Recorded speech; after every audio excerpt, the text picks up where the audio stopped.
আসসালামু আলাইকুম। আজকে আমি খাসির ভুঁড়ি রান্না করব। প্রথমে ভুঁড়িটা আমি গরম পানি দিয়ে পরিষ্কার করে গরম পানি দিয়ে হালকা ভাপ দিয়ে আমি পরিষ্কার করে ধুয়ে নিয়েছি।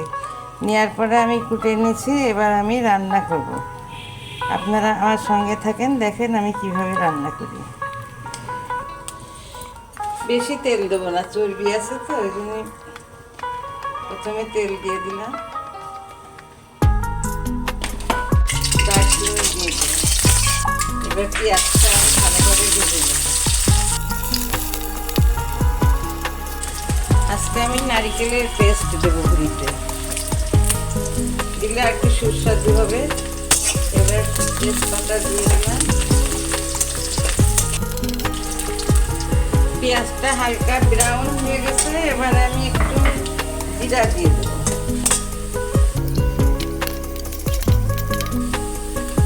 এবার আদা রসুনের পেস্ট, 4 চামচ আদা রসুনের পেস্ট দিলাম। আমি একটু পানি দিয়ে দিই আদা রসুনের পেস্টের সঙ্গে। এবার ধনিয়ার গুঁড়া দিলাম 1.5 চামচ ধনিয়ার গুঁড়া, লবণ দিয়ে দিলাম 2 চামচ, মরিচের গুঁড়া দিয়ে দিলাম 2 চামচ, 3, এই 5 চামচ দিলাম। নারিকেলের পেস্ট দিয়ে দিলাম। এবার আমি ভুঁড়ি দিয়ে দিই। হলুদের গুঁড়া দিয়ে দিলাম 3 চামচ হলুদের গুঁড়া, লাগলে পরে আবার দিয়ে দেব। চর্বি আমি কিছুটা দিয়েছি এখন, আর আমি কষানোর সময় বাকিটা দিয়ে দেব। এবার আমি ঢাকা দিয়ে দেব। এই যে আমি কষাচ্ছি, এখন একটু হালকা নরম নরম থাকবে, ঝোল ঝোল থাকবে। আমি ছোট্ট একটা আলু দিছি।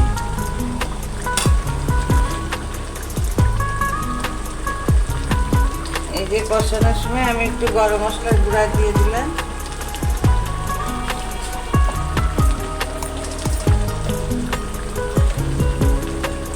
আর একটু জিরের গুঁড়া দিই।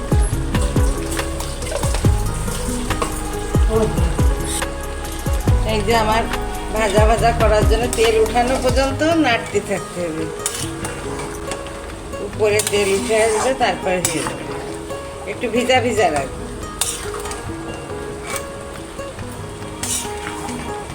এত লোভনীয় এই তরকারিটা, অনেক টেস্টি হবে।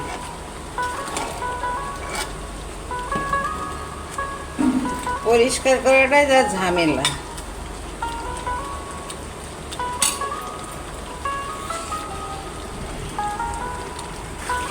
এই যে তেল বের হয়ে গেছে, আমি এইরকমই রাখবো।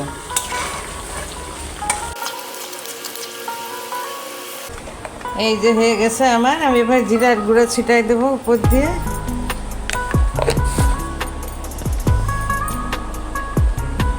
আলহামদুলিল্লাহ, এই যে আমার খাসির ভুঁড়িটা রান্না হয়ে গেছে। নারিকেলের পেস্ট দিছি।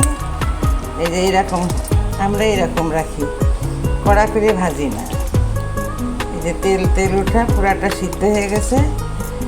এতক্ষণ আপনারা আমার সঙ্গে থাকার জন্য ধন্যবাদ। আপনাদের যদি ভালো লাগে লাইক কমেন্ট আর শেয়ার করবেন, আর সাবস্ক্রাইব করবেন, আর কমেন্টে জানাবেন কার কার ভালো লাগে, ভুঁড়ি কার কার পছন্দ। আমার সঙ্গে থাকার জন্য ধন্যবাদ। আল্লাহ হাফেজ। আপনারা এইভাবে রান্না করবেন।